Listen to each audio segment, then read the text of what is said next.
look like. There are two of them. These are from our lab in Burnaby in British Columbia. From the outside, they look like giant black monoliths, big metal boxes, about 10 feet on a side, 12 feet tall. And they are powered, they have a fridge inside them, a refrigerator that cools these chips to almost absolute zero. Just a wisp, a fraction of a degree above absolute zero. Hundreds of times colder than interstellar space. Amongst the coldest and most isolated and extreme conditions that humans have ever been able to engineer.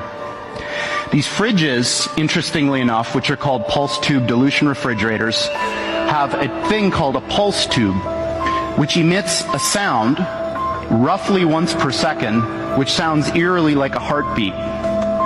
So if you have the opportunity to stand next to one of these machines, it is an awe-inspiring thing, at least for me. It feels like an altar to an alien god. They really are impressive machines. At the heart of this big box is a tiny chip about the size of your thumbnail. And on this chip resides all of the wonder and magic that makes this thing go.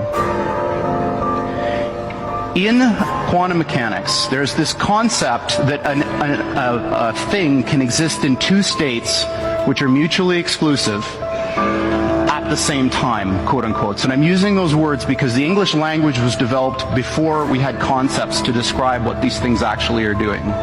Imagine that there really are parallel universes out there, and now imagine you have two that are exactly identical in every respect, all the way out to the horizon as far as we can see, down to the last little atomic detail of every single thing, with only one difference. And that's the value of a little thing called a qubit on this chip, which is a contraction of quantum bit. And that qubit is very much like a bit or a transistor in a conventional computer. It has two distinct physical states, which we call 0 and 1 for bit. In the conventional computer, these are mutually exclusive. That device is either one or the other, and never anything else. In a quantum computer, that device can be in this strange situation where these two parallel universes have a nexus, a point in space where they overlap.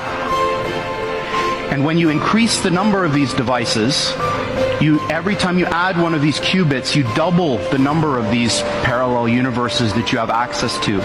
Until such time when you get to a chip like this, which is about 500 of these bits, you have something like 2 to the 500th power of these guys living in that chip.